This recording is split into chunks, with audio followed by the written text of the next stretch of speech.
मुलुंड पश्चिम वॉर्ड क्रमांक 108 जय भवानी मार्ग आशापुरा माता मंदिर परिसरात गेल्या 1.5 महिन्यांपासून रस्त्याचे काम अर्धवट ठेवले आहे।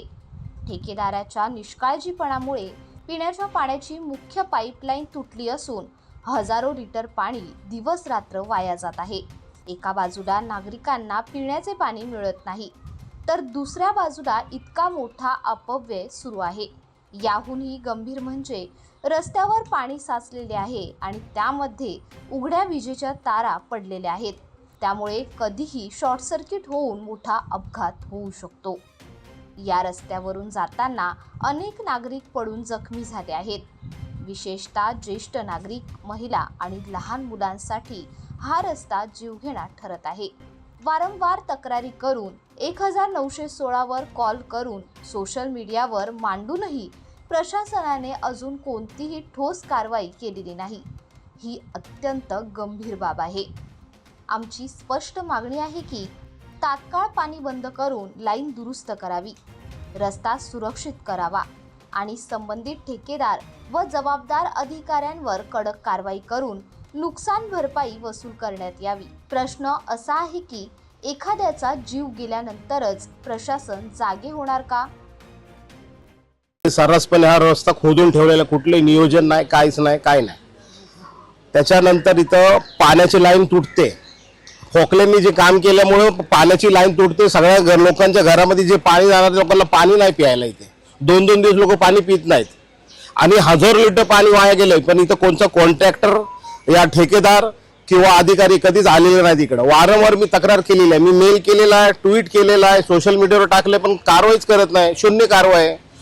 लोक यायला जायला जे वयस्कर लोक आहेत त्यांना एवढा अडथळा होतोय, ते पडतायत, तिथे पाय तुटतायत त्यांचे। तिथे जर तुम्ही खरी परिस्थिती जर बघितली ना, असं केबल गेलेत, वायरी एवढ्या मोठ्या मोठ्या वायरी आहेत आणि पाणी तिथं जमलेलं आहे। हे सरकार काय वाट बघते का त्याची, की बाबा एखादा जीव जाणार? अधिकाऱ्याला कळत नाही का इकडून बघायचं? जर शॉक लागला आणि एखाद्याची दुर्दैवी मृत्यू झाली तर कोण जबाबदार असणार या सगळ्या गोष्टीला?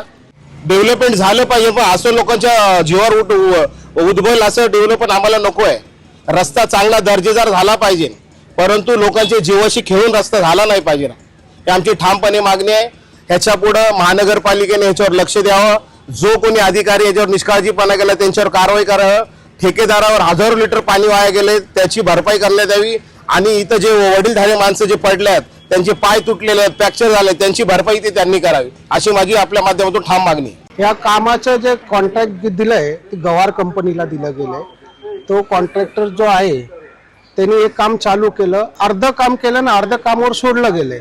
कारण काय, पाण्याच्या पाईपलाईनची समस्या असल्यामुळे। पण इथे समस्या ती नाही, इथे समस्या सर्वात मोठी ही आहे की इथे येणारे जाणारे जे वयस्कर लोक आहेत ते रोज 1-2 दिवस आड कोण ना कोण पडतं, लहान पोरांना यायला जायला तकलीफ होते। आणि इथं केबल जे आहेत, वायरी आहेत MSCBच्या मोठ्या मोठ्या केबल, त्या शॉर्ट आहेत। ज्या फोकलेंनी काम केलं ते अर्ध्या शॉर्ट मारल्यात, त्या कट झाल्या मध्ये। आणि इथं पाण्याचा जो वाव जो रोज वाहतोय ते 8 इंचाची लाईन आहे, ती मध्ये तुटली आहे, शॉर्ट झाली आणि ते केबल आणि पाणी ते दोन्ही एकत्र होतात आणि त्याच्यावर त्यांनी जी फळ्या टाकल्यात येण्या जाण्याकरता, त्या पण काय कॅपेबल नाही आहेत। पण पाणीला जर एखादा केबल टच झाला आणि एखादा व्यक्तीचा जीव गेला तर याचा जिम्मेदार कोण है? ये 1.5 महीने से ये खड्डा खोद के रखा है, इसमें हमको बहुत प्रॉब्लम हो रहा है। पानी की लाइनें टूट रही है, केबल की वायरें टूट रही है, लाइट का प्रॉब्लम हो रहा है। हमने कंप्लीट किया छोटिया भाई को, छोटिया भाई ने BMC में कंप्लीट किया है, लेकिन कोई अभी तक कोई देखने को नहीं आए हैं। और रोज यहाँ पे बच्चे गिर रहे हैं, रोज बच्चे, औरतें, ज्यादा करके बूढ़े लोग गिर रहे हैं। मेरा नाम आशा डोडिया है। इधर आने जाने में बहुत तकलीफ हो रही है। परसों मेरे आदमी को पैर में लगा था, बोरा ब्लड निकला था बहुत ही, और गिर जाते बच्चे लोग भी, और आने जाने में बहुत ही तकलीफ है, और बूढ़े लोग को तो बहुत ही तकलीफ है। 1.5 महीना हो गया ऐसे काम पड़ा है।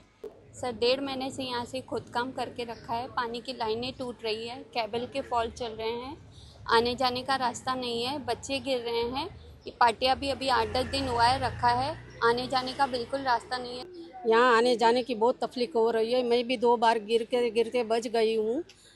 आते जाते भी पाइप जो पैर में अटकते हैं तो गिर जाते हैं, और बच्चे लोग भी गिरते हैं, और बच्चे लोग भी गिरे तो पाइप भी टूट जाता है, और सब लोग को पानी की समस्या होती है घर में। और जो मेहरबानी करके आके जल्दी से जल्दी कर लो हमारा काम, तो बहुत मेहरबानी होगी। और यहाँ हम लोग को लाइट की भी हमको प्रॉब्लम हो रही है, और हम लोग को यहाँ से इतनी तकलीफें हो रही है कि छोटे बच्चे को भी लेके जाना पड़ता है, तो घूम घूम के जाना पड़ता है हम लोगों को। 1.5 महीना हो गया है जो ऐसे ही छोड़ के चले गए हैं, वापस कोई आया ही नहीं देखने को, ना कोई करता नहीं है, ना देखता नहीं है, ना कोई आता है ना जाता है। मैं 68 इयर्स की ओल्ड हूँ, आने जाने का रास्ता नहीं है। 2-2, 3-3 दिन मैं बाजार नहीं करती हूँ, वहाँ से घूम के आना पड़ता है मेरे को, और चलने में बहुत दिक्कत है। कल पूरा दिन मेरे घर में पानी नहीं था।